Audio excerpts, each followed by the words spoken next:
I'm super excited. Please, guys, take it away. Sure.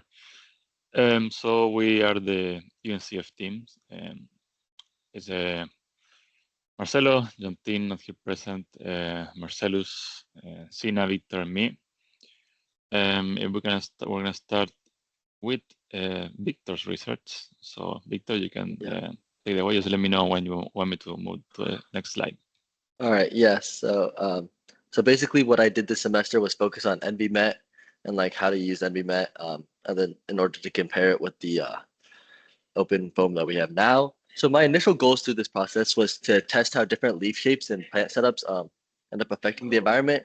And then I wanted to run multiple simulations at the beginning of the semester with various types of vegetation in order to like quantify the effect of vegetation that we had. But the end result was that we ended up building two models, which was an urban canyon and an L-shaped building here, as you can see right there, with 3 trees inside its L. And then we ended up focusing on the L-shaped building because it was more properly developed in spaces and there's less errors in it. And then I prioritized on tracking air temperature, wind speed, and carbon dioxide levels around the L-shaped building, and then see how its shape and then its vegetation ended up influencing conditions. And then I linked a YouTube tutorial there for anyone new. It's a really good YouTube tutorial on how to problem shoot and just like in general get started with NVMet. Switch. All right, so yeah, this is just the original spaces that I used, which we built the L-shaped building, and then we put 3 trees where the top of the building is around 20 meters tall. And then, yeah. And then, so this is also just basic atmospheric input that we put into the software, where this is all pretty basic. It's about default where we get to change a little bit the air temperature and the humidity, and then more importantly, at the bottom, we changed wind speed and which is constant, and then the wind direction or where it blows from, we chose from right to left. And then I thought it'd be shorter on time, but this is our wind speed output that I found, which I thought would be more variable based on the vegetation. As you can see, it goes from 6, 8, 10, and 12 after it run for like 8 hours in the simulation. But as you can see, I thought it'd be more variable, but it ends up being pretty constant. And I just focused on this because I thought the vegetation would affect it the most. So for my research, No, please go ahead. Okay. So for my research, rather than vegetation, I focused on how building materials and the built environment affects the urban microclimate. And I did that by modeling heat and moisture. That's fine. So for the first few weeks, since this is my first semester in the VIP, I was trying to familiarize myself with what we've been doing and how to further the work. So I was reading a lot of wikis and taking notes to understand how ham film works and what we were going to be testing for. So the tasks that Patrick gave were that I first had to get a better understanding of how the ham module works by reading published papers in the wiki of the solver. And then I linked the wikis and tutorials that I used a lot in the bottom right there. And basically, I was just reviewing the parameters of the materials, finding the important inputs and variables, and trying to figure out how the materials are different for each other, how they affect ambient temperature differently, and sort of like what differentiates them in the software. And then from the readings, 2 of the biggest things I found were that these 4 important governing equations, basically about moisture exchange, heat exchange, and then temperature and vapor pressure. And then how the actual solver runs, I found a nice iterative map, flow map, not really sure what to call it, but it was really helpful sort of in understanding why it takes so long and what it's actually testing for. And then some more findings from the readings. We found that the ham foam is based on these HAMSAT benchmarks, which is a EU project. And then from there, doing more research in the HAMSAT project, we found actual data that we could compare our research to, which is really important, and found sort of a big zip file where they have their inputs and sort of their process as well. And then once I got an understanding of how it works and which variables we were testing for, I had a meeting with Gonzalo and Marcelo to sort of teach me how to actually start running simulations in Grasshopper. So these are my notes. And then here is sort of my first real taste of Grasshopper and canyons and vegetation. And then on the bottom left here, we can see once I started getting things down, I began to sort of test, and then here's some boundary conditions. And on the next slide, we have the actual results. So here are the heat maps. This is what I did last week. Top left, wind speeds coming from right to left. And then you can see that the orange and reddish hue is the temperature on the urban microclimate. The blue you can see right there in front of the building is the humidity. And then there's vector arrows. You can kind of see it in this picture on the right, the directional arrows for the wind direction and speed. And yeah, so the ones on the left, wind's coming from 0 degrees straight right to left on the x-axis. And then when I changed to 9 degrees, it ended up going clockwise below the positive x-axis, so you can see. And I slowed down the wind speed a little bit too. You can see it splays out a little bit more.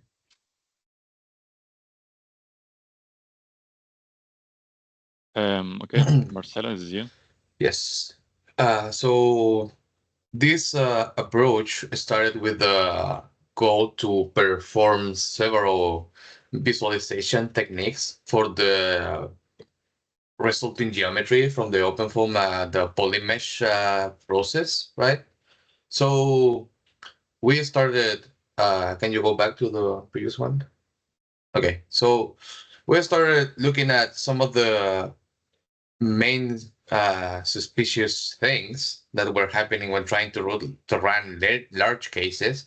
And one of those were all the phase warnings that we get performing the topset function, right? So we started to implement a method to actually retrieve from those phases from the definition to actually visualize the immunosorbent and trying to see if we find some pattern. But apparently there is no consistent pattern. So it's not so relevant to see, okay, probably this phase is wrong, this no, you know. So if you go to the next one, this is another implementation aiming to visualize more potential errors or warnings. This is a component that dynamically outputs the sets that are written by the checkmesh function, right? So we can differentiate and see what are the type of errors or bad, let's say, phases or cells in the mesh geometry that we get out of the meshing process. So again, adding to the set of visualization tools available in the plugin, right? So in the next one, this is like a consolidation, an enhancement as well as the mesh creation component and the read cell zones component. Now this is like now unified. It reads from the UMCF mesh class, right? And it's requires like to input the name of the region. In our case, we have 3 right now. We will have 4, including the terrain, and it will output the cell zones that are included in that region, right? And the cells, so we can perform additional operations with those. So then we started focusing more on the what's the deal with large cases, such as the one that we are dealing with right now, the stadium case, right? So we got this this issue that match that the faces definition, it was not matching properly. So that's the opinion from the expert Bruno Santos. So we started digging from there, and that led us to create a really good understanding of how the patches work, so we can retrieve them and we can use the previous mentioned tool to visualize, and we can retrieve the patches, as long as we know the name of the region, the start phase, the index of the start phase, and the number of phases. So this allows additional operations to create, for example, OVG meshes that could be useful, to do more geometrical operations. And then we started exploring the possibilities of running this using the more like a native environment for OpenFOAM, using Windows subsystem for Linux, specifically focusing on Ubuntu 20.04.6, right? And this resulted in in a component that helps the user to install all the 3 separate environments in this Linux subsystem, right? And then perform the simulation, calling the same series of commands from that terminal. So, and the next one is just another additional thing. We were working with the materials as well in parallel, and we expanded the existing material component to include all of the materials that were already built in the urban microclimate solver. That's one that appear in the list. So that way we get the same setting with the definition of the 4 parameters, right? And just the output of the name for the user to see what's actually happening, right? So this will be all of these changes will include in the latest version to be released. This 0.0.13, right? So you can see that this is like the current state of all of the documentation, the definition, the icons, all of the product package. Okay. A boring presentation. Maybe some context since we had at the beginning, but during this semester we had tried. Me personally, I had the task of first implementing the terrain, new type of region for the climate simulation, and at the same time fixing the error we haven't had since like a long time ago with large cases. Eventually, some time ago, since the error was still persisting, we joined efforts with Marcelo to just try to fix it. During that time, we tried like a diverse, many types of things to modify, especially the meshing process of the simulation to try to fix that issue and to make it work in BlueCFD, which is right now where it's not working. Eventually, we pretty much tried everything and still was not working. We get an error related still to the boundary conditions or to the mapping of the boundaries between buildings and there. And the only remaining alternative was to just stick to the Windows subsystem for Linux, as Marcelo said. So we did that. We Marcelo implemented the installation logic so the user can quickly install everything that is required. And I implemented the logic to actually run any case from within Grasshopper through WSL. Through that, we're able to now run most of the time geometry. The ones that we haven't tried yet is the ones which are a bit different. This is the geometry, the cover that is like let's say floating technically, and that one's a bit different just because it's not a building, so it doesn't have interior. It's very thin, so we pretty much need to create a new region, another type of solid region to allow for that types of objects to actually work. That should not be very complicated, but that's probably what we need to account for that kind of things. Now we have one type of error that sometimes appears. This is a submap missing, and this one we know why it's happening.